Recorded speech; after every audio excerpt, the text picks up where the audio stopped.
Bonjour, bienvenue.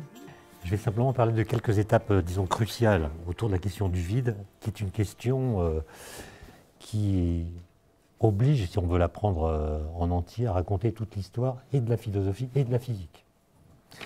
Parce que comme les grands mots de la physique, qui sont l'espace, le temps, la matière, l'énergie, le vide, c'est un mot qui n'a pas changé. C'est un mot qui a plusieurs millénaires d'âge.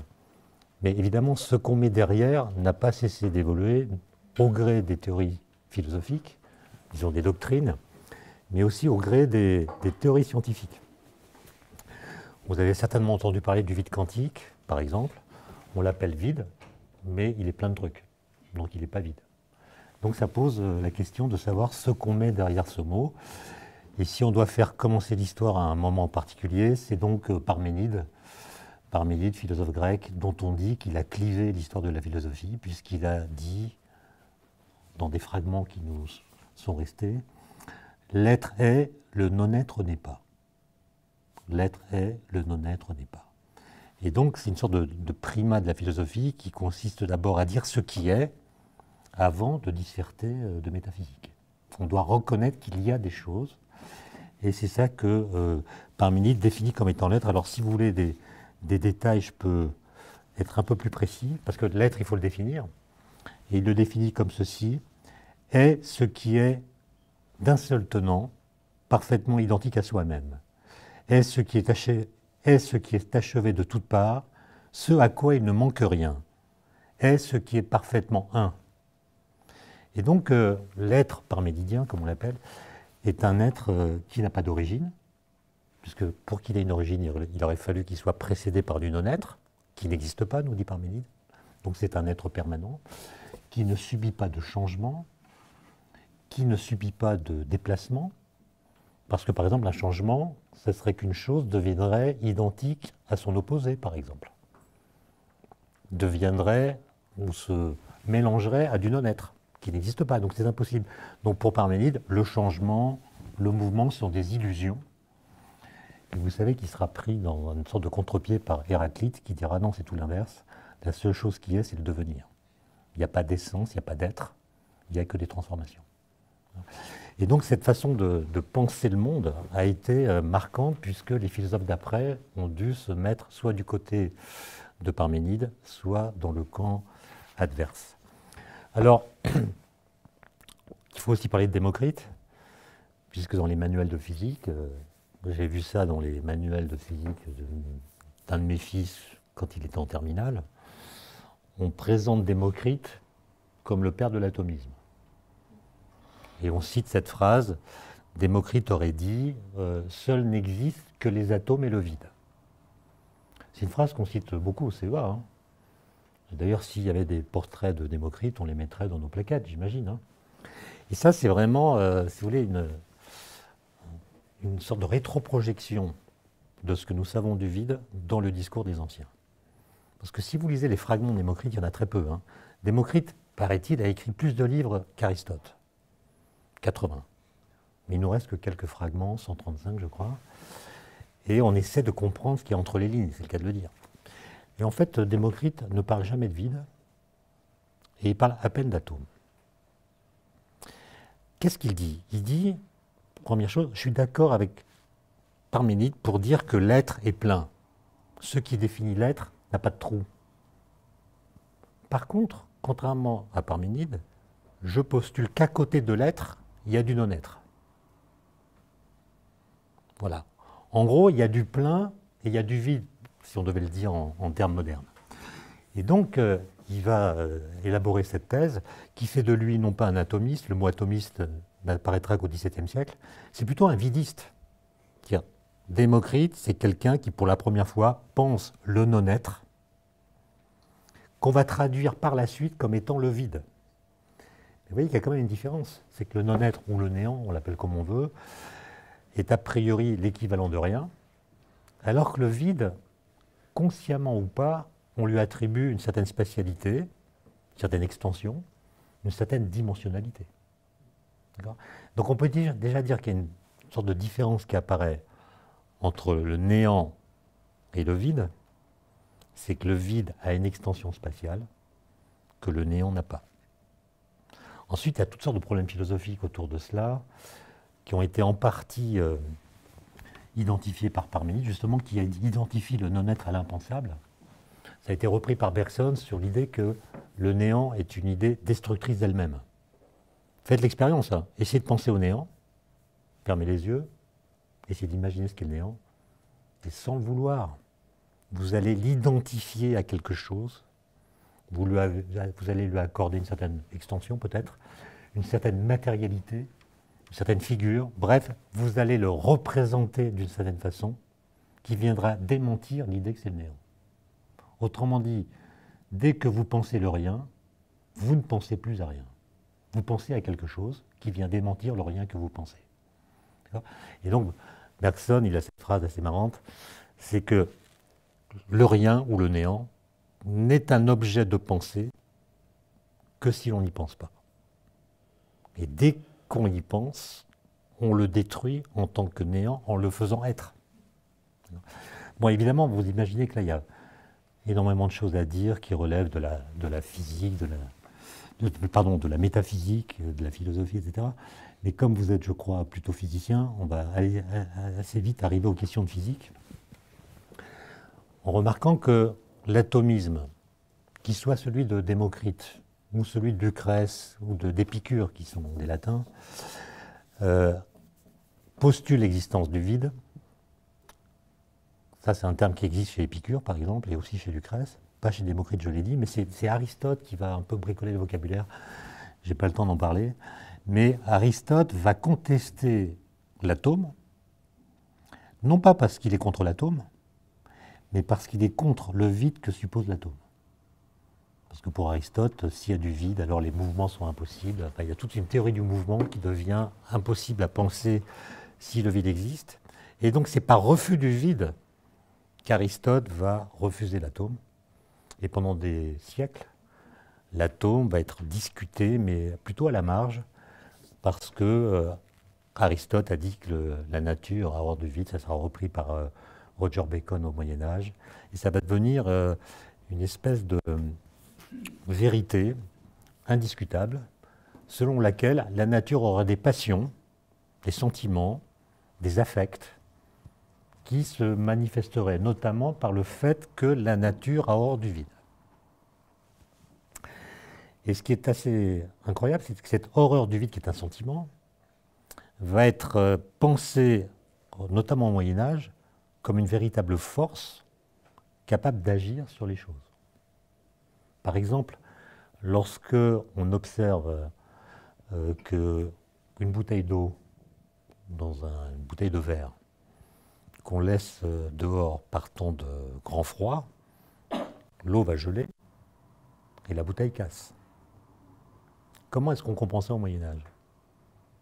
En disant tout simplement que l'eau étant comme tous les corps, c'est-à-dire ayant une densité du solide plus grande que la densité du liquide, tous les corps qu'on connaît ont une densité pour le solide plus grande que pour le liquide. Il y a une seule exception, c'est l'eau. Mais au Moyen-Âge, on n'était pas au courant. Donc les gens se disaient, ben finalement, c'est normal. Quand l'eau gèle, devient glace, elle occupe, pour une masse donnée, un volume plus petit. Donc ça crée dans la bouteille un vide. Et comme la nature a horreur du vide, elle demande à la bouteille de se casser pour empêcher la formation du vide. Donc c'est l'horreur du vide qui agit dynamiquement sur la bouteille pour la casser. Autre exemple, qu'est-ce qui se passe quand on boit un verre d'eau avec une paille? Capillation.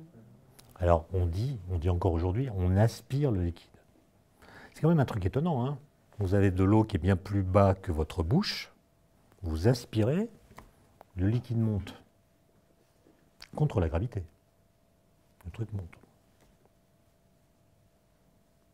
Alors, faites je sais pas, moi j'ai fait un sondage, j'en parle souvent auprès de mes voisins, ils disent tous la même chose. En fait, le liquide qui monte s'accroche à l'air qu'on aspire.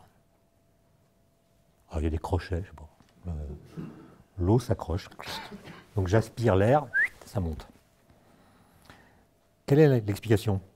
Toujours la même. La nature a horreur du vide. En aspirant, je crée dans la paille un vide pas très bon, mais en tout cas je diminue la pression. Et la nature, qui a horreur que ce vide apparaisse, demande au jus d'orange ou à l'eau que vous êtes en train de boire de monter dans la paille pour empêcher la formation du vide. Autrement dit, l'interprétation commune de ce phénomène, c'est que l'horreur du vide est un antidépresseur. D'accord ? Dès qu'il y a une dépression quelque part, la nature demande à la matière qui se trouve alentour de bien vouloir coloniser l'espace qui est en train de se vider. Et vous riez, mais tout le monde pense ça. D'accord ? C'est évidemment complètement faux, comme vous savez. Et comment est-ce qu'on a découvert que c'était complètement faux ? Par une sorte de hasard, qui vient de ce qu'à Florence, au début du XVIIe siècle, vers 1640, les fontainiers de Florence voulaient faire les fontaines les plus spectaculaires, puisque c'était la ville qui incarnait la Renaissance, et on voulait qu'elle soit la plus belle du point de vue des édifices aquatiques qu'on pouvait imaginer. Et les fontainiers utilisaient des pompes pneumatiques qu'on utilisait par ailleurs pour vider les fossés dans les champs qui étaient inondés. Et donc il y a une aspiration, il y a un tube, disons, qui fait monter le liquide, et il pompait l'eau du fleuve qui coule à Florence, qui est l'Arno. Et il y a des endroits où il devait pomper sur une hauteur de plus de 10 mètres. Et ça ne marchait plus. Il n'arrivait plus à faire monter l'eau. Et ils pensaient que c'était un problème technique. Donc ils ont convoqué des ingénieurs, des artisans qui ont essayé de réparer l'instrument qui était défectueux, sans succès.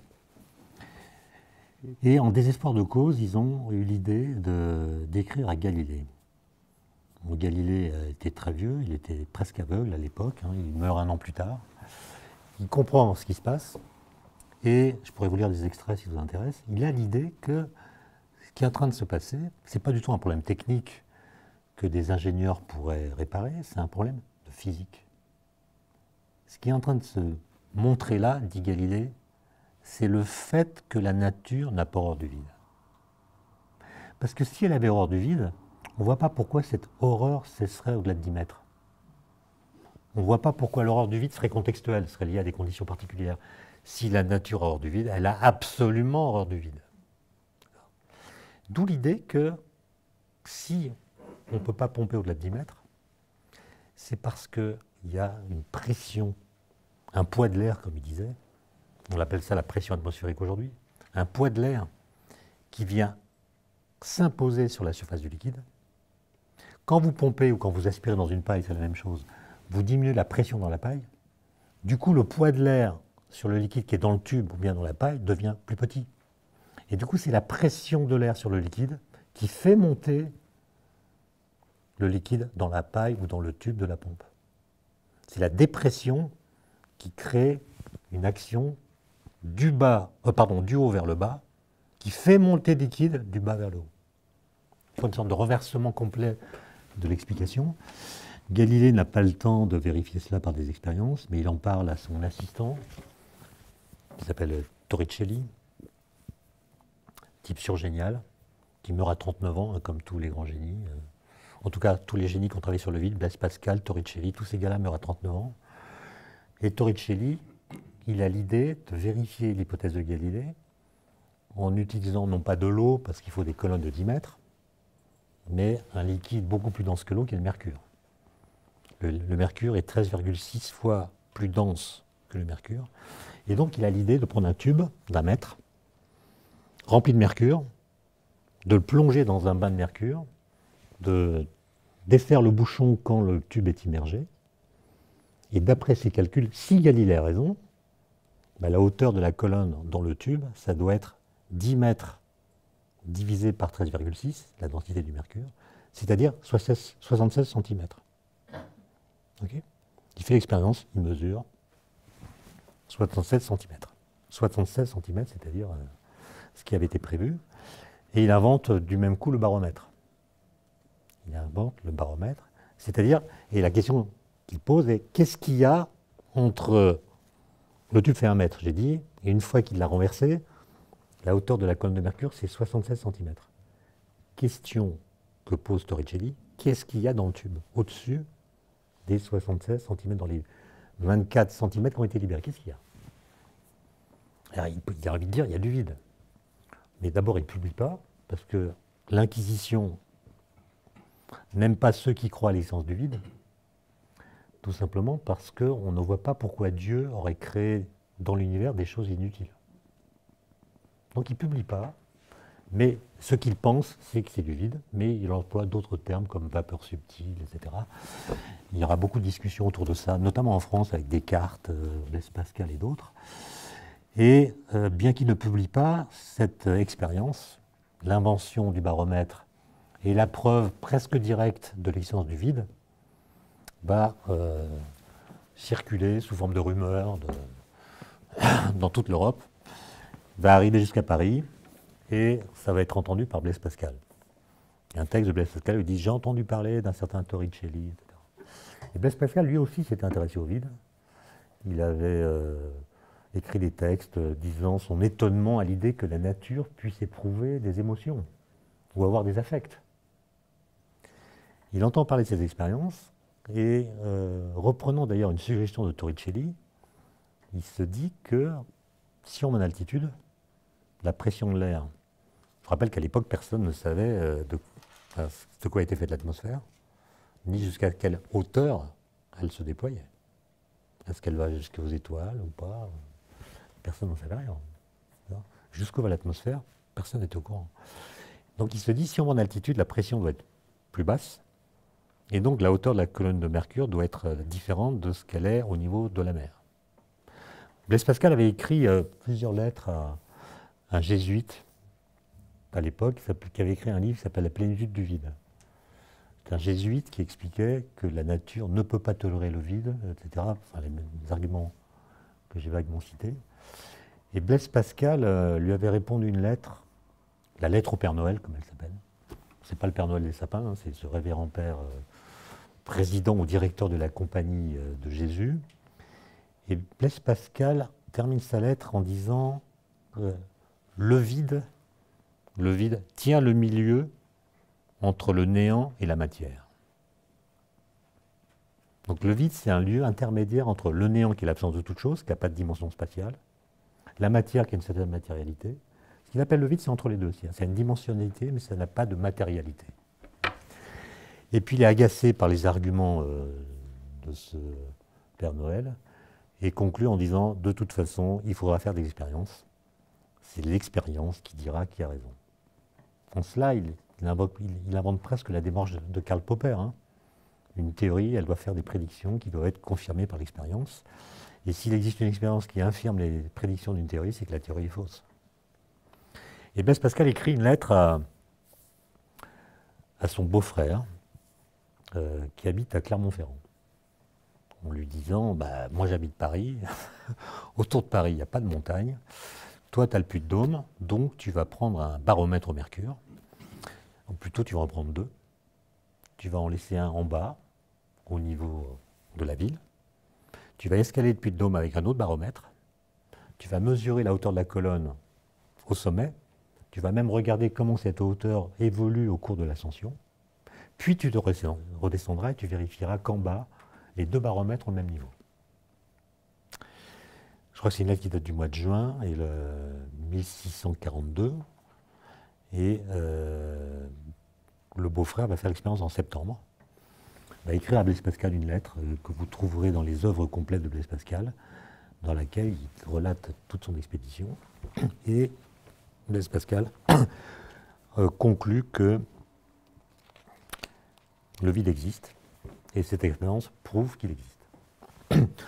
Ensuite, il a fait l'expérience à la tour Saint-Jacques, pour vérifier que sur une hauteur de 54 mètres, l'effet est visible. La tour Saint-Jacques a été retapée, si on peut dire, et vous pouvez la visiter en prenant rendez-vous sur Internet. Malheureusement, quand le guide qui fait monter les 54 mètres explique en haut que ce n'est pas là qu'il a fait l'expérience. Il y avait une autre tour Saint-Jacques, paraît-il, à un autre endroit, enfin bref. En tout cas, il a fait une expérience à Paris qui a montré que la pression atmosphérique diminue avec l'altitude. Bon. Ça, c'était vraiment un tournant dans l'histoire des idées. Hein. Démontrer l'existence du vide, ça a coupé l'histoire en deux. Hein. Bon.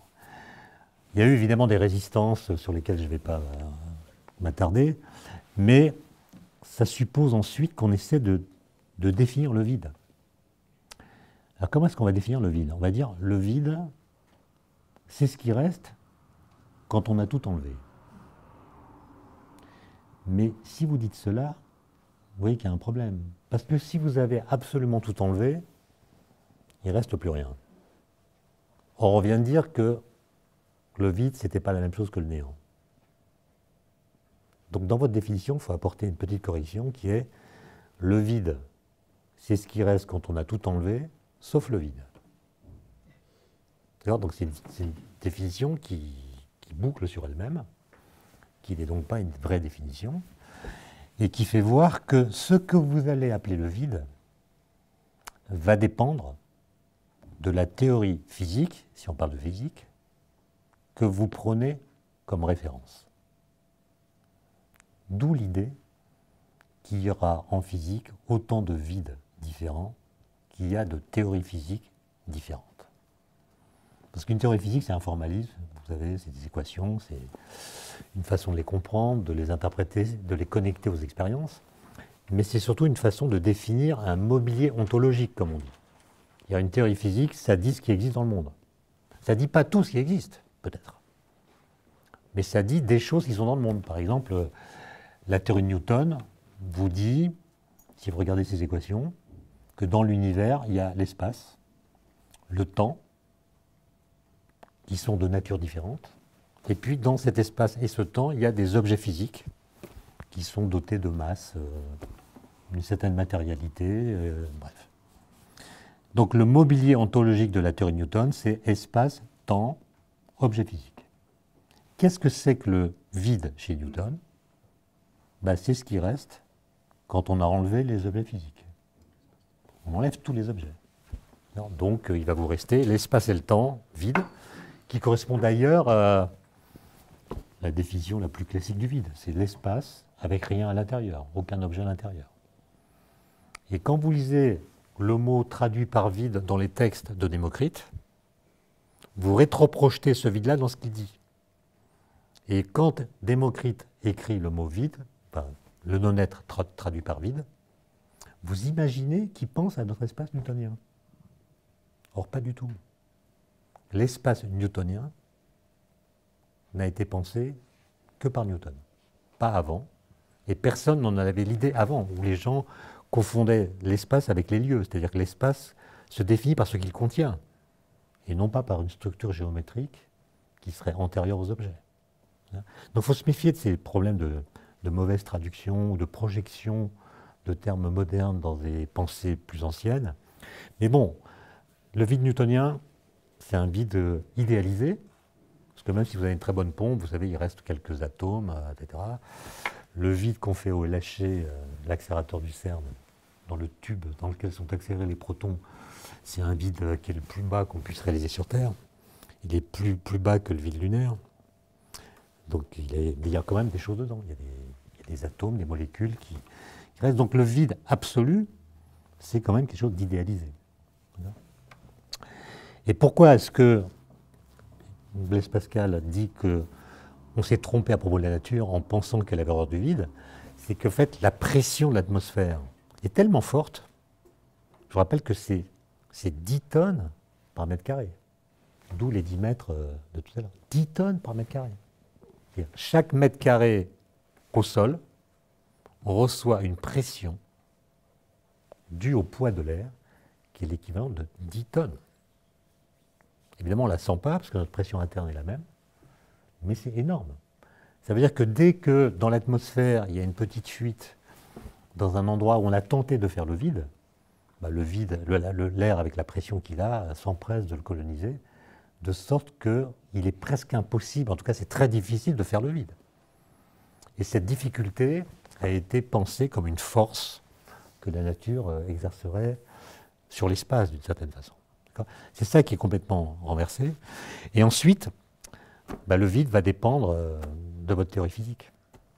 Par exemple, si vous vous intéressez à l'électromagnétisme au XIXe siècle, à partir des équations de Maxwell, on comprend que la lumière est un phénomène ondulatoire. Donc la lumière, c'est des ondes électromagnétiques qui se propagent. Qui dit phénomène ondulatoire dit support matériel qui permet la propagation du phénomène. L'analogue étant le son. Pour qu'un son se propage, il faut de l'air ou un milieu capable de porter les vibrations qu'on appelle le son. Et si on fait le vide, le son ne se propage plus. Donc à partir du moment où on dit la lumière est un phénomène ondulatoire, c'est des ondes électromagnétiques, alors il faut penser un milieu partout présent dans l'espace qui porte la lumière. Et ce milieu, on va l'appeler l'éther luminifère, l'éther qui porte la lumière, de sorte que l'espace n'est plus vide. Il est rempli par cette substance, l'éther, qui fait que le vide newtonien se trouve colonisé par une substance partout présente qui permet le transport de la lumière. Quelles sont les propriétés de cet éther? On regarde, à partir des équations de Maxwell, à partir de 1870. On se demande si l'éther est pesant, s'il est élastique, s'il est solide, etc. Et puis, au fur et à mesure que les études progressent, on se rend compte que l'éther, en fait, n'a aucune propriété. En fait, il est comme l'espace, mais il a quand même une propriété très particulière, c'est qu'il est absolument immobile. Donc, si l'éther existe, et en fait personne ne disait si l'éther existe, parce que tout le monde était persuadé qu'il existe, donc on disait l'éther est absolument immobile. Ce qui entrait en contradiction avec la mécanique. Puisque la mécanique de Newton, qui est la seule qu'on connaisse à l'époque, est une mécanique dont les trois principes, l'un des trois principes fondateurs, s'appelle le principe de relativité, énoncé par Galilée, qui dit le mouvement est comme rien. Le mouvement est comme rien. C'est-à-dire quand vous êtes en mouvement, tout se passe comme si vous n'étiez pas en mouvement, à condition que votre mouvement soit rectiligne et uniforme. Mais ce principe de relativité, vous voyez bien qu'il vous dit qu'il y a une démocratie entre les référentiels. C'est-à-dire tous les référentiels ont le même statut. Il n'y en a aucun dont vous puissiez dire qu'il est absolument immobile, puisque même s'il est immobile pour vous, votre référentiel, d'autres mobiles par rapport à lui ont le même statut que lui. Donc le fait de dire qu'un référentiel est immobile est un jugement complètement arbitraire, et ça vous interdit de pouvoir dire qu'il y en a un qui soit absolument immobile. Et ça crée une crise qui montrait qu'il y avait une contradiction entre l'électromagnétisme tel que pensé à l'époque et la mécanique. Bon. Et la plupart des physiciens, je pense à Poincaré, Lorentz et tous les autres, faisaient beaucoup plus confiance à la mécanique de Newton qu'à l'électromagnétisme. Parce qu'elle avait fait beaucoup plus ses preuves, on avait prédit grâce à elle des nouvelles planètes, etc. Bon. Et donc les gens essayaient de faire entrer l'électromagnétisme dans la mécanique. On voyait bien que les équations de l'électromagnétisme, transformation de Lorentz, pour ceux qui connaissent, impliquent des trucs bizarres comme la contraction des longueurs. Interprétation, c'est l'éther qui exerce une pression sur les corps qui réduit leur longueur. Et donc on interprétait l'électromagnétisme en pensant que les lois de la mécanique étaient plus fondamentales que les lois de l'électromagnétisme. D'accord? Et puis est arrivé un jeune gars qui a dit, en 1905, l'éther nous pose des problèmes, il n'y a qu'à dire qu'il n'existe pas, et les problèmes qu'il nous pose vont disparaître. Il s'appelle Einstein, et Einstein a donc revidé le vide, en disant que le vide de Newton n'est pas rempli par cette chose qu'on appelle l'éther. La lumière n'a pas besoin d'un support pour se propager, elle se propage dans le vide, et donc elle devient une entité physique à part entière. C'est vraiment une révolution, ça. La lumière au XIXe siècle, ce n'est pas un phénomène physique. C'est la vibration d'un support. L'éther. Einstein supprime le support et fait que la lumière est autonome par rapport à toute matière qui pourrait la porter. Au passage, il invente la théorie des champs. Donc vous voyez, l'éther, c'est une sorte de bifurcation qui a duré plusieurs décennies, qui nous a fait perdre beaucoup de temps, en fait. Si on devait refaire l'histoire de la physique pour être plus efficace, il faudrait s'épargner cette histoire de l'éther. Bon. Ensuite, il y a la relativité d'Einstein. Vous savez qu'il y en a deux. Il y a la restreinte, qui s'appelle restreinte parce qu'elle ne contient pas la gravitation, mais en fait, c'est une théorie universelle de l'espace-temps. Elle s'applique à toutes les interactions, électromagnétiques, nucléaires. C'est la bonne théorie de l'espace-temps. On l'appelle restreinte parce qu'elle ne contient pas la gravitation. Mais si on devait la renommer, on dirait que c'est une théorie universelle de l'espace-temps. Quel est le vide dans cette théorie? Ce qu'on appelle, le mobilier ontologique de la relativité restreinte, c'est ce qu'on appelle des événements. Ce n'est pas des choses, c'est des événements. Par exemple, un électron émet un photon, c'est un événement.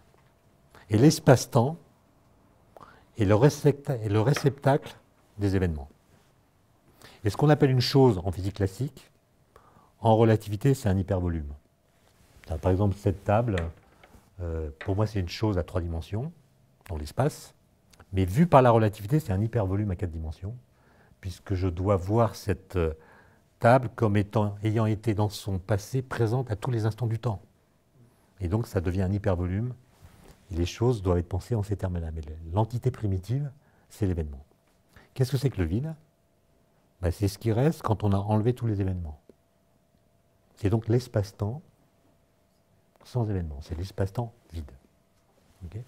Maintenant, si vous prenez l'autre relativité, qui est la théorie de la relativité générale, qu'Einstein a publié en 1915, c'est une théorie de la gravitation, qui change complètement son statut, puisque la gravitation devient non plus une force qui s'exerce dans l'espace, comme on l'apprend au lycée, mais une déformation de l'espace-temps. Donc la gravitation n'est plus une force qui s'applique sur les objets qui la subissent. Les objets qui subissent la gravitation ne subissent pas de force, ils suivent des trajectoires dans un espace-temps qui est déformé par la gravitation. Quel est le vide? Là, ça devient très compliqué parce qu'il y a différentes théories avec des constantes cosmologiques nulles ou pas nulles. Peut-être que vous avez entendu parler de ça. Mais en gros, c'est une théorie qui vous dit que le contenu matériel de l'univers, la matière, l'énergie, est adhésif à l'espace-temps. Donc, si vous retirez les objets matériels, les masses, l'énergie, les équations vous disent que vous allez emporter l'espace-temps avec. De sorte que le vide de la relativité générale, si c'est bien le cas, c'est le néant. Il n'y a plus rien. Mais d'autres considèrent que non, il va rester l'espace-temps, ça dépend si on met une constante cosmologique. Lisez tous les débats qu'il y a eu entre Penrose et Hawking sur cette question. Donc le vide de la relativité générale, c'est quelque chose de, disons, de problématique. Okay. Ensuite, évidemment, il y a la physique quantique, qui apparaît dans les années 20 pour décrire des comportements qui sont assez bizarres, ceux de la lumière, ceux des particules, disons des atomes, et on invente une nouvelle mécanique qui va devenir une nouvelle physique, la physique quantique, qui s'appuie sur des concepts assez étranges et qui a des implications qui sont elles-mêmes très étranges. En gros, l'idée, c'est qu'on va définir ou représenter l'état physique des systèmes, les particules, par des entités mathématiques qui sont capables de s'ajouter entre elles. C'est-à-dire, on va faire comme si tous les objets physiques étaient des ondes. Donc les ondes, elles sont capables de s'ajouter entre elles, comme vous savez. 2 ondes électromagnétiques peuvent s'ajouter et faire une 3e onde électromagnétique. 2 ondes acoustiques peuvent s'ajouter. Donc les ondes, elles ont cette propriété incroyable de pouvoir s'ajouter entre elles si elles sont du même type. L'idée de base de la physique quantique, c'est de dire cette règle d'addition, on appelle ça le principe de superposition, on va l'appliquer à tous les objets physiques. Alors on va prendre par exemple des électrons. Les électrons, c'est des particules qui ont des propriétés communes absolument identiques. Par exemple, ils ont la même masse, la même charge électrique, le même spin. Et ce qu'on appelle l'état d'un électron, c'est l'ensemble des propriétés qu'un électron peut avoir qui sont différentes de celles des autres électrons. Par exemple, sa position, par exemple son énergie, par exemple sa vitesse, par exemple l'orientation de son spin, etc. Et donc on va dire, on décrit l'état de l'électron, ces propriétés qui peuvent varier d'un électron à l'autre, par des entités mathématiques, A, B, C, D, etc., qui sont capables de s'ajouter entre elles. Donc on va dire, si A est un état possible de l'électron, donc il sera ici, à cette position. Si B est un autre état possible de l'électron, par exemple il sera là, alors A plus B est aussi un état possible de l'électron. On peut ajouter les états. Et tous les problèmes d'interprétation de la mécanique quantique viennent de ce que personne ne sait dire, ce que veut dire A plus B. Puisque si je fais une mesure de la position de l'électron, soit je le trouve dans A, soit je le trouve dans B, alors que la mécanique quantique avant la mesure me dit qu'il est dans A plus B. Après la mesure, il est soit A, soit B, avant il est A plus B. Ça veut dire que la mesure a changé l'état. Alors qu'on a l'idée que la mesure est une sténographie qui enregistre des propriétés qui existent indépendamment de la connaissance qu'on en a. Quand vous êtes flashé avec un radar en excès de vitesse, vous n'allez pas écrire une lettre à la gendarmerie en disant en fait j'avais pas de vitesse avant la mesure, c'est le fait d'avoir été flashé qui a créé une vitesse qui se trouve excéder la limite, mais c'est pas de ma faute, quoi. Moi je l'ai fait, ça marche pas. Oui, il y a quand même des problèmes d'interprétation colossaux, mais le point important, c'est que ça révolutionne l'idée qu'on a du vide. Le vide, c'est ce qui reste quand on a tout enlevé sauf le vide. Là, vous allez enlever les objets physiques, les électrons, les quarks, les atomes, le rayonnement, les photons, etc. Et bien, les équations de la mécanique quantique vous disent que si vous faites cela, il va vous rester l'espace-temps, mais aussi les champs quantiques, les vecteurs d'état, si vous préférez, associés aux particules dans l'état de plus basse énergie.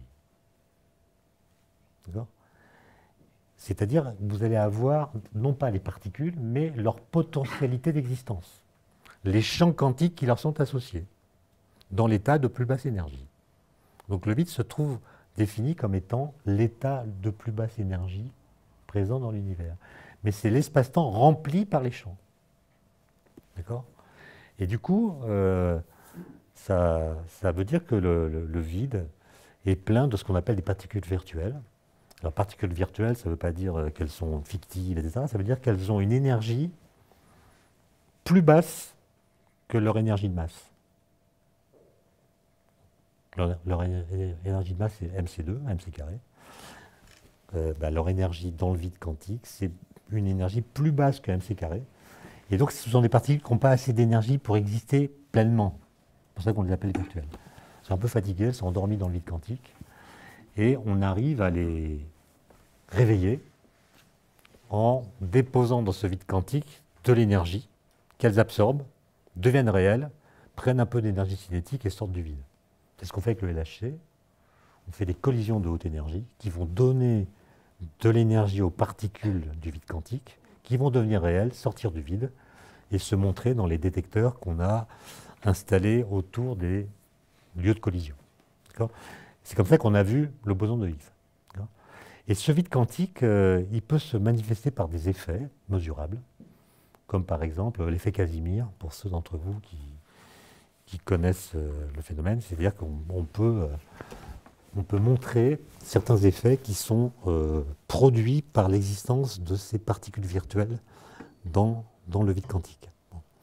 Alors ensuite, il y a des tas de questions qui viennent du fait que, comme vous le savez sans doute, la physique d'aujourd'hui, elle s'appuie sur deux piliers qui ne sont pas compatibles l'un avec l'autre.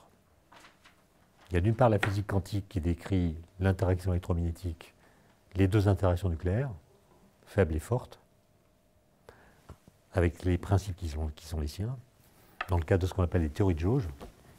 Et puis la gravitation, qui est décrite toute seule dans son coin par une théorie qui n'a rien à voir avec ce que j'ai cité, qui est la relativité générale. Le vide de la physique quantique n'a rien à voir avec le vide de la relativité générale. Et donc c'est comme si on avait deux vides. C'est comme si dans l'univers, il y avait deux vides. Ça, intellectuellement, ce n'est pas très satisfaisant, d'où les tentatives nombreuses, pour l'instant infructueuses, d'unifier la physique quantique et la relativité générale dans une théorie qui permettrait de décrire en même temps les quatre interactions. Mais ensuite, il y a des questions, peut-être que Roland en parlera. On a découvert il n'y a pas très longtemps que l'expansion de l'univers s'accélère sous l'effet d'un truc qu'on appelle l'énergie noire. Est-ce qu'on a le droit d'associer les deux théories pour essayer de résoudre ce problème en bricolant des concepts qui sont à la fois en physique quantique et en relativité générale? Est-ce que le vide quantique gravite? Est-ce que l'énergie du vide pourrait être l'énergie noire? Quand on dit ça, on transpose des concepts qui sont formés dans un cadre théorique donné, dans un autre cadre où ils n'ont pas de sens. Donc il y a beaucoup d'abus de langage. Et ça pose des tas de questions d'interprétation sur lesquelles je ne vais pas trop m'attarder. Mais qu'est-ce que je voulais dire d'autre? Bref, c'est un peu la foire, quoi. C'est-à-dire, le vide, c'est vraiment pas clair, quoi. Mais je pense que c'est... Vous avez affaire à des élèves de terminale, première, classe prépa, d'après ce que j'ai compris. C'est quand même bien de leur montrer que ce n'est pas une notion qui va de soi. Et quand on essaie de le définir, de le nommer, de le désigner, on tombe assez vite sur des contradictions. Soit on le considère comme un être géométrique, soit comme un truc peuplé de fantômes, un théâtre d'ombre, soit comme une sorte d'éther vague, truffé d'énergie. C'est un statut très ambivalent. Et donc, quand on parle du vide, il faut toujours rappeler le cadre théorique à partir duquel on le pense. Et montrer qu'il a trouvé sa source dans une question philosophique assez bête. Est-ce qu'il y a du non-être? Et vous voyez que ça vient toucher aussi la question de l'origine de l'univers. Parce que penser l'origine de l'univers, c'est imaginer une transition entre l'absence de toute chose et l'existence d'une première chose. Donc dire que l'univers a une origine, c'est penser que l'univers a été précédé par du néant. De sorte qu'à chaque fois que vous tombez sur quelqu'un, ça peut être un physicien d'ailleurs, hein, qui vous dit l'origine de l'univers c'est ceci ou cela, eh bien il prononce une phrase qui contredit l'idée que l'univers a une origine. Parce que soit cette chose qui met en amont toutes les autres a toujours été là, ce qui veut dire qu'il y a toujours eu quelque chose. Donc l'univers n'a pas d'origine. Soit cette chose est elle-même l'effet d'une cause qui l'a précédée, et ce n'est pas l'origine. D'accord? Donc à chaque fois que vous nommez l'origine de l'univers, vous contredisez l'idée que l'univers a une origine. Donc on peut comme ça rendre les gens fous, et on sait que la folie c'est quand même le meilleur vecteur pour la réflexion. Donc n'hésitez pas à abuser de ce stratagème. Est-ce que vous voulez qu'on discute un peu? J'ai pas de montre, moi. Voilà, donc je répondrai à toutes vos questions si je peux. Tout à l'heure, vous avez parlé de Galilée. Et lorsqu'il a démonté les théories aristotéliennes sur la chute des corps, il a bien dû à un moment extrapoler pour dire le milieu matériel devient de moins en moins dense, et il s'est approché du vide. Il a dû en donner une définition qui était sûrement avant le fait qu'il devienne la pensée. Est-ce que Ah ouais. Alors en fait, Galilée, alors à l'époque où il découvre la loi de la chute des corps, il y a deux étapes. Il y a 1604, puis il y a un peu plus tard dans son dialogue sur les deux systèmes du monde. En fait, il fait des expériences. D'abord, il fait... C'est pas dans la bouche de... C'est Salviati, hein, le personnage du discours sur les deux systèmes du monde, qui est son porte-parole. Et Salviati commence par dire, quand Aristote nous dit qu'un corps tombe d'autant plus vite qu'il est plus massif, c'est sans doute qu'il n'a pas fait d'expérience, ni même d'observation, parce qu'on n'a jamais vu une pierre tomber 10 fois plus vite qu'une autre pierre. Donc il dit, il n'a sûrement pas fait d'observation. Donc dire ça tombe d'autant plus vite que c'est plus massif, c'est sans doute une chose qui n'a pas été dûment observée ni expérimentée. Ensuite, il fait des expériences. Il fait tomber des pierres dans de la mélasse, puis dans de l'eau, puis dans de l'air, et il voit que la vitesse à laquelle, ou la rapidité avec laquelle l'objet s'immobilise, ou est ralenti, est d'autant plus grande que la densité du milieu est plus grande. Et en effet, après, il extrapole. Non, mais qu'est-ce qui se passerait si je faisais l'expérience dans le vide, à une époque où le vide était controversé? Et il dit sans doute que toutes les vitesses seraient égales, quelle que soit la masse des objets. Il le fait dire à Salviati, mais si vous lisez le texte, vous verrez que ça ne convainc pas les autres. Parce que c'est un raisonnement qui relève de l'extrapolation, et rien ne dit qu'on ait le droit d'invoquer une sorte de continuité dans la façon de raisonner dans des milieux qui sont différents. Et c'est là qu'il invente, j'en parle souvent, une expérience de pensée. Et c'est ça le génie, et c'est ça l'invention de la physique moderne. L'invention de la physique moderne, c'est considérer que les lois qui expliquent les phénomènes physiques contredisent les phénomènes physiques. En tout cas, contredisent l'observation directe qu'on peut en faire. L'observation nous montre que tous les corps tombent à la même vitesse. Et la question que pose Galilée, mais est-ce que c'est vrai? Et il démontre que si c'est vrai, alors c'est faux.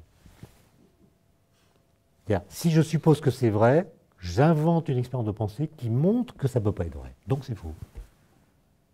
D'accord? C'est-à-dire, si je fais l'hypothèse que c'est vrai, j'aboutis à une contradiction qui montre que c'est faux. Et l'expérience qu'il invente, c'est une demi-page dans ce livre, Dans la bouche de Salviati. Je pourrais presque la citer par cœur. Hein. Prenez une grosse pierre, prenez une pierre plus petite, et vous dites, que se passerait-il, si Aristote a raison, si je reliais les deux pierres par une ficelle? Et je laisse tomber l'ensemble. Je ne le fais pas, mais je réfléchis. D'accord? Donc je fais une expérience avec de la pensée. Et je raisonne. Si Galilée a raison, alors l'ensemble étant plus lourd va tomber plus vite que la grosse pierre. Mais en même temps, la petite pierre qui tombe moins vite va tendre la corde et faire parachute, de sorte que l'ensemble tombera moins vite. Donc ça tombe plus vite et ça tombe moins vite. Comment résoudre la contradiction? En disant que ça tombe à la même vitesse, ce qui n'est pas ce qu'on voit. Et ça, je pense que c'est vraiment fondamental. C'est-à-dire que, moi je me souviens au lycée, j'ai un trauma de ma petite enfance, hein, les profs de physique qui me disaient « Mais Klein, vous manquez de bon sens physique ». Alors que justement, la physique s'est construite contre le bon sens. Lisez Bachelard. La physique s'est construite contre l'observation, contre le bon sens. Elle dit le contraire de ce qu'on observe. Je me souviens, cette phrase m'a été dite par ma professeure de seconde, charmante au demeurant, à propos du principe d'inertie, qu'on avale comme ça. Un corps qui n'est soumis à aucune force, à un mouvement rectiligne uniforme. Il faut avaler ça. Et personne n'a jamais vu un mouvement inertiel. Personne. Personne n'en a jamais vu. Tous les corps sont voilà. Même, alors vous pouvez dire très loin dans l'univers, là où il n'y a pas de gravitation, il y a des objets qui ne subissent aucune force. Mais s'il y a de la gravitation partout, comment vous faites? C'est-à-dire qu'il n'y a aucun endroit dans l'univers où un corps ne subit aucune force. Donc soit vous acceptez de construire la physique sur du sable, c'est-à-dire sur un principe qui n'est actuel nulle part, et que vous ne pouvez voir directement en aucun endroit ni sur aucun système, soit vous démontrez que la gravitation n'est pas une force. Auquel cas, un corps qui subit la gravitation pourra avoir un mouvement inertiel, puisque ce n'est pas une force. Et c'est ça que va démontrer Einstein. C'est que les corps qui subissent la gravitation ont un mouvement inertiel dans un espace-temps courbé. Okay. Donc le sens physique, là, ça consiste à accepter, comme dit Bachelard, de penser contre son cerveau, et non pas avec. Il faut que le cerveau accepte des choses qui lui paraissent complètement absurdes. Parce que vous savez que la fonction du cerveau, ça n'est pas de réfléchir. Ça n'est pas non plus de penser. Le cerveau se fiche de la vérité. Le cerveau, il a été sélectionné par l'évolution pour qu'on se débrouille dans notre environnement. D'accord? Donc notre environnement, il est plein d'air, et donc il n'est pas fait pour penser le vide. D'accord? Donc s'il veut penser le vide, il faut qu'il accepte que ce qu'il croit spontanément puisse être faux. Et Alexandre Coiré, grand philosophe des sciences, contemporain de Bachelard, disait « Faire de la physique, c'est expliquer le réel par l'impossible. » C'est expliquer ce qu'on voit dans le monde empirique par des lois dont l'énoncé, lorsqu'on l'entend pour la première fois, semble complètement dingue. Mais pensez à toutes les lois que vous enseignez. Hein. C'est absurde. Newton, vous avez une masse là, une autre masse là, à des années-lumière. Instantanément, il y a une force. Mais qui peut avaler ça? Même Newton n'y croyait pas. Toutes les lois physiques sont absurdes. C'est pour ça qu'il faut les apprendre.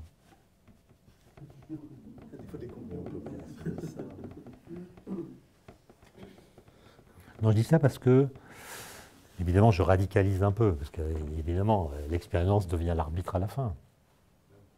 Mais vous voyez, comme moi, dans les médias et partout, se développer ce qu'on pourrait appeler un populisme scientifique.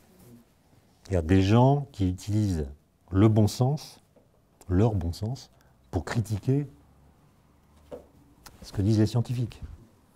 Ouais, il y a du CO2 dans l'atmosphère de façon naturelle.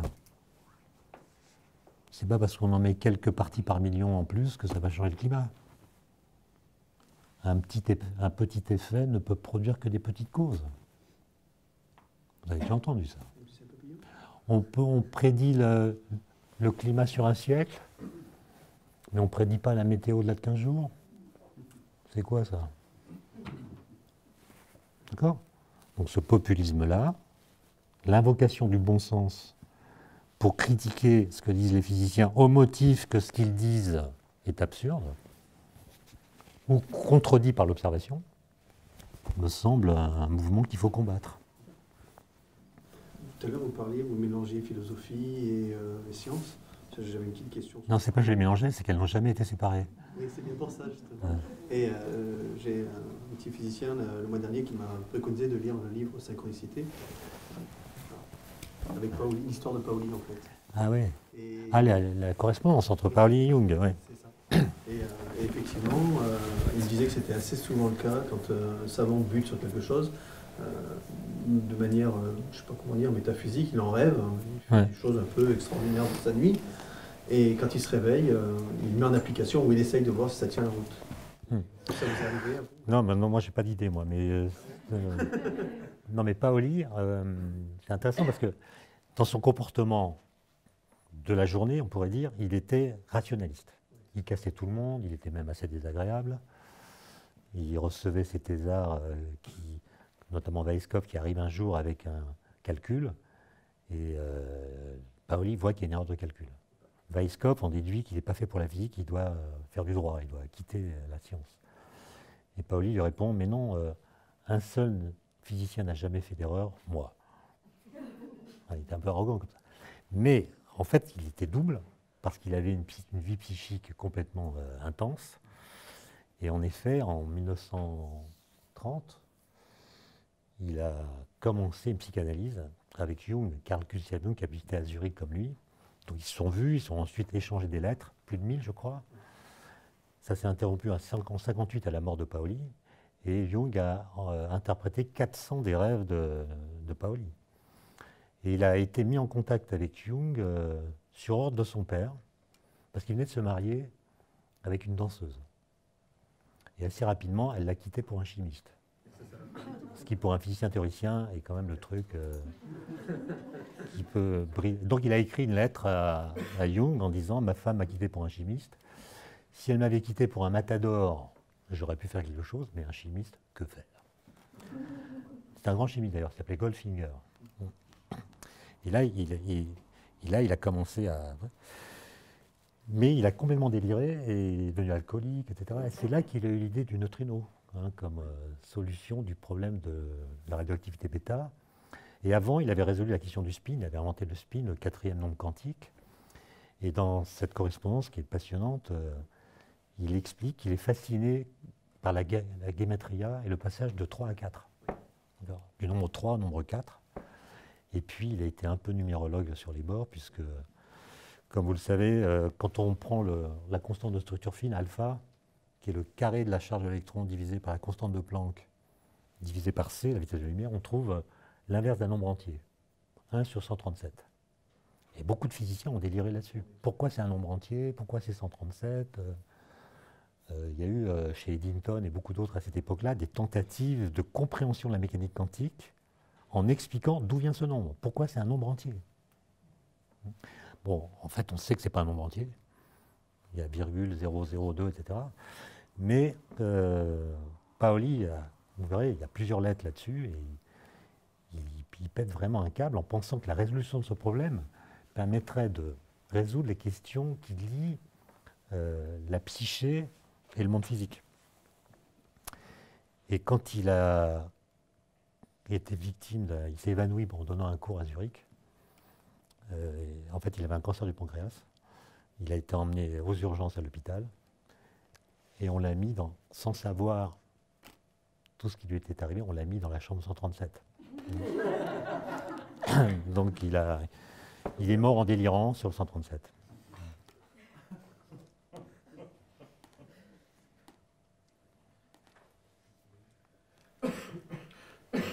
Comment vous faites pour avoir vos sources,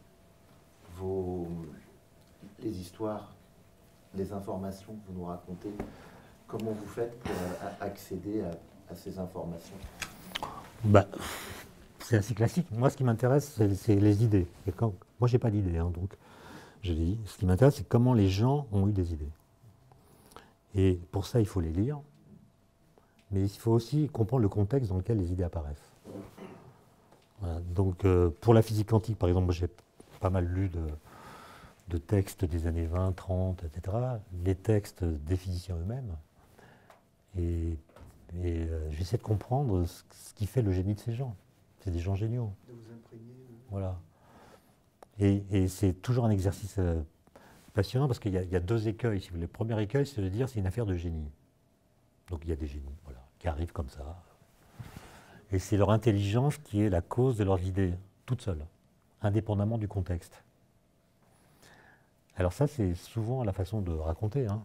On fait comme si Galilée fait ses trucs, c'est repris par Newton, un peu plus tard, Einstein s'en mêle, puis voilà. Mais il y a aussi le contexte qui joue.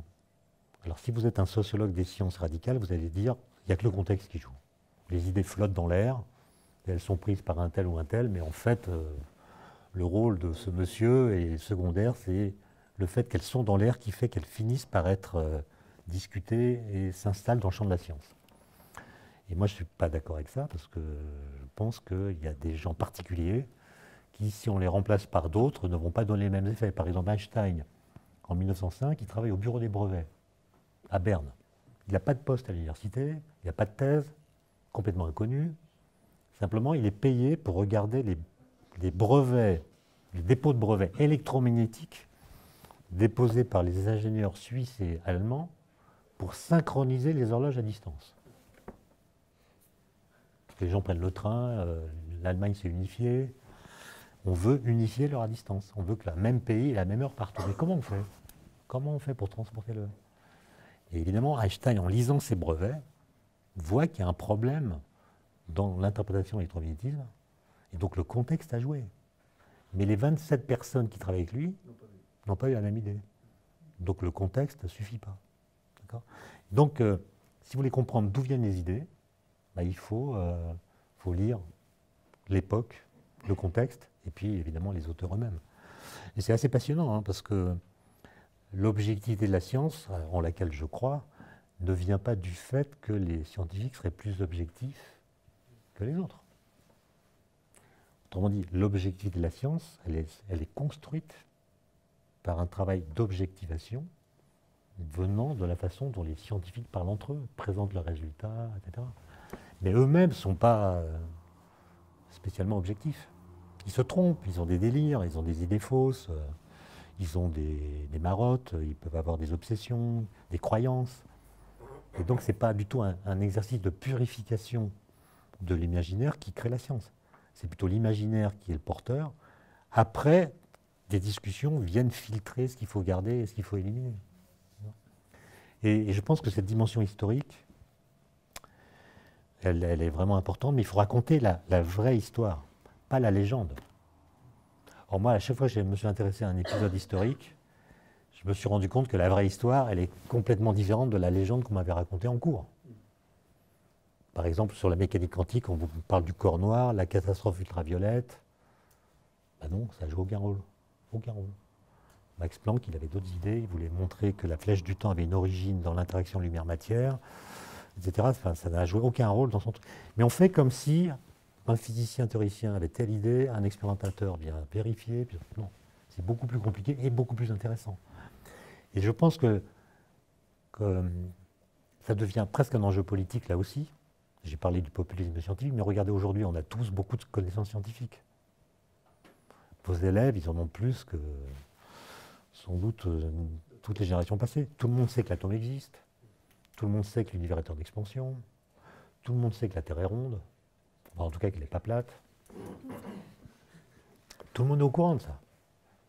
Tout le monde le sait. Mais personne ne sait comment on l'a su. Et si personne ne sait comment on l'a su, ça veut dire que nous traitons nos propres connaissances comme des croyances. Voilà. Personne ne sait dire comment, dans l'histoire des idées, des connaissances ont acquis le statut de connaissance et se sont démarquées des croyances. Le mot croyance n'étant pas un mot spécialement religieux, hein. Tout le monde a des croyances, j'en ai, vous en avez, etc. Mais les connaissances sont différentes statutairement des croyances.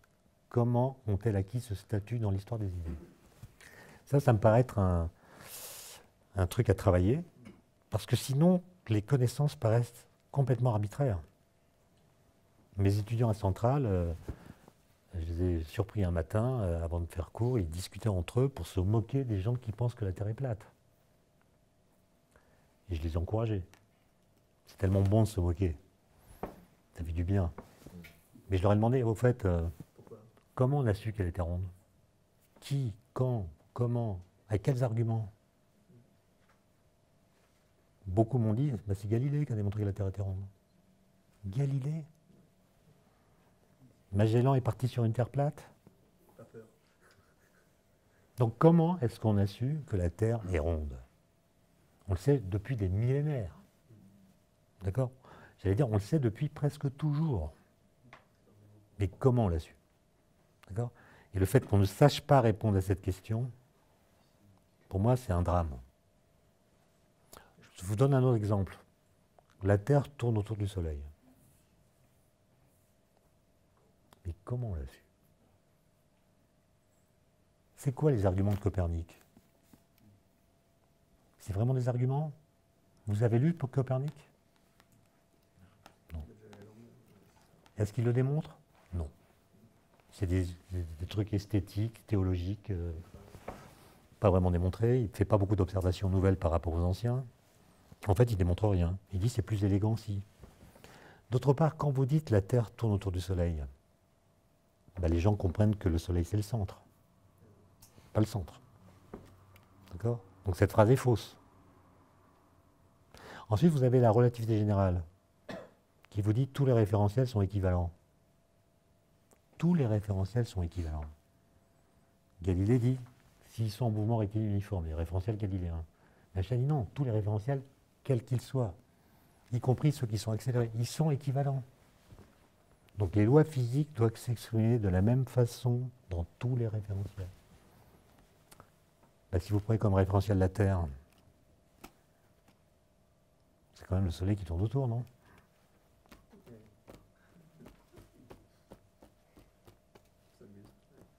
D'accord? Et donc, il faut... La connaissance scientifique, c'est pas simplement être capable de réciter des énoncés. L'atome existe, la Terre tourne autour du Soleil, la Terre est ronde.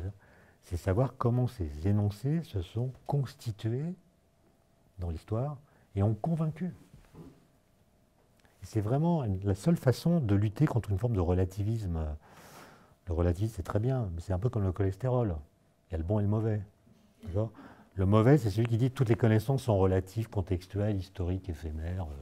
Chacun peut donner son avis, etc. Le bon relativisme, c'est celui qui montre que les idées ne naissent pas de nulle part. Bon, il y a un contexte. Et je trouve que le relativisme aujourd'hui est beaucoup trop souvent utilisé comme argument philosophique de la paresse intellectuelle. Je vous rappelle que depuis presque un siècle, il n'y a pas eu de révolution en physique. Hein. Par contre, les données, il y en a. Hein. Mais regardez ce qu'on savait en 1925 quand se met sur pied la physique quantique. Qu'est-ce qu'on sait sur la matière? On connaît le proton, l'électron, à peine le photon. On ne connaît pas les forces nucléaires. On ne connaît pas le neutron. Les gens ils trouvent les bonnes équations. Aujourd'hui, on a les quarks, le boson de Higgs, etc. Et on a les mêmes équations. En tout cas, on a les mêmes principes. Or, une théorie, si elle était si fragile, Elle ne résisterait pas à toutes les données. Qu'est-ce qu'Einstein savait sur l'univers en 1915? Rien. On ne savait pas qu'il existe d'autres galaxies que la nôtre. On ne savait pas d'où vient que les étoiles brillent. On ne savait pas que l'univers est en expansion. Il ne savait rien. Et aujourd'hui, quand on fait de la cosmologie, on prend les équations d'Einstein. Alors qu'on a découvert les trous noirs, les ondes gravitationnelles, etc. Donc les données n'ont pas changé les équations. Donc dire que ça change tous les 4 matins, c'est faux. Ce qui change tout le temps, c'est les découvertes. Il y a constamment des découvertes. Mais ça ne change pas les théories. Je caricature un peu, parce qu'évidemment, il y a des évolutions. Mais les principes restent les mêmes. C'est ça qu'il faut interroger. Je compte sur vous. Ouais.